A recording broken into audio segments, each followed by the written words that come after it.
You know, it feels like the Pixel 8a hasn't been out all that long, but still, the Pixel 9a is leaking absolutely everywhere. Not that long ago, we actually had some grainy, fuzzy photos leaked that were apparently going to be the Pixel 9a. They looked quite radically different from what we had seen in the past, but now this last week, we've seen a ton of new Pixel 9a news, including high resolution renders, as well as quite a bit of other stuff. So in this video, I've organized everything, and we're going to go through all of the recent Pixel 9a leaks. So the first thing to talk about are those high resolution renders via Android headlines. And actually, let's just jump over to Android headlines directly. We will put a link in the description to this article so that you can see these in all their glory yourselves. These are coming from OnLeaks, and they do confirm that earlier design. And boy, is it a departure from what we have seen. Gone is the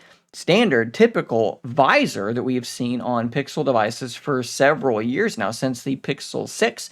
Replacing it is this very small camera module, and I think very interestingly, this camera module, this bump, is basically a non-bump. It's not sticking out from the device hardly at all, just the tiniest, smallest amount. Actually, let's go back to that aforementioned grainy photo, and you can see here that it is barely protruding at all. Maybe some of you are going to be very happy about that, but for me, it doesn't look like a Pixel, which is a bummer. Now, we do have that flat side that they have just added with the Pixel 9 series of devices, which make it look a bit more like an iPhone than a Pixel device. You can see the bezels on the front are relatively large, but not too crazy. I don't think that's going to bother too many people, in particular for a mid-range device. I think it's absolutely fine.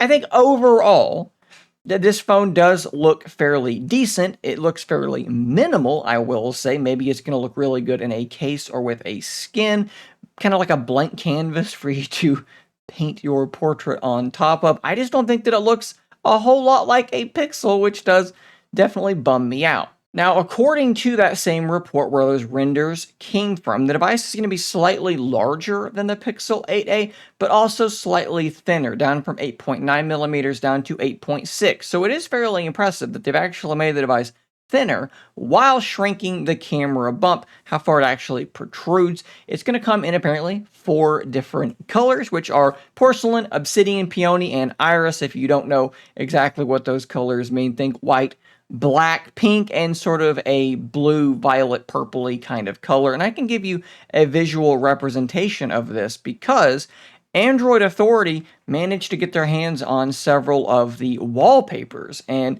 I think that these wallpapers actually do sort of match up with the color. So this says raspberry, and I think that's going to be the peony color, and that's, yeah, kind of a pinkish color. Glad to see that it is back. We also do have obviously porcelain, which is a white color. We have obsidian, which is a darker color. They're giving it kind of a purplish hue, which makes sense. A black wallpaper isn't really very good. And then we have iris, which is that sort of bluish violet kind of color. So in terms of the hardware itself, we are expecting the Tensor G4 to be what is powering this device, but I would expect it to be a slightly worse version, much like we got with the Tensor G3 in the Pixel 8a. With the Pixel 8a, it was packaged slightly differently, and that resulted in it being slightly underclocked, so expect it to be a little bit slower than the normal Pixel 9 devices.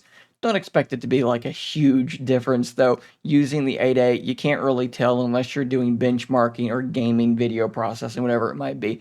Day-to-day use, it's probably going to be just fine. Now, one thing that is definitely a big disappointment for me is that evidently it's not going to have the new modem that came with the Tensor G4 and the other Pixel 9 devices. This new modem has been very, very helpful. It is much more efficient. It is much better on thermals. So it remains to be seen how well this Pixel 9a is going to handle thermals when you're out and about on 5G or potentially on a weaker signal. Is this thing going to get warmer like the older Pixels used to? Is it going to hurt the efficiency?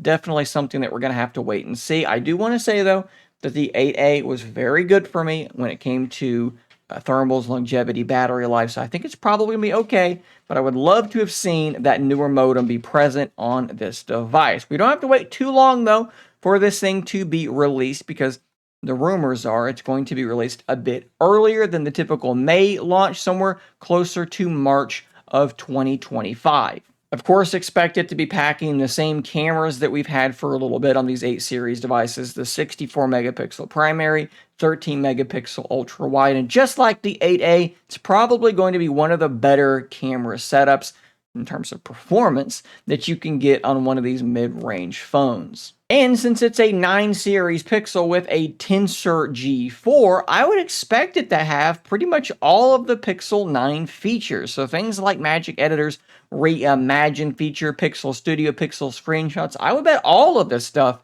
is on board. So it would represent a much cheaper way to get all of these new features. And I think that that is a great way to sort of sell this Pixel 9a. And guys, that is the Pixel 9a. I will drop a link in the description to all of the different sources that I've kind of gathered together for this video. Let me know what you think about this device in the comments down below. Does it look interesting to you? Where do you think that price point needs to be? You know, right now the Pixel 8a is $499. I would guess it's probably going to replace it at that price point. Do you think that that is cheap enough? Do you think it needs to be cheaper than that? Again, let me know. Sound off in those comments down below. Thanks for watching. Subscribe for more content like this, and until next time, stay nerdy, my friends.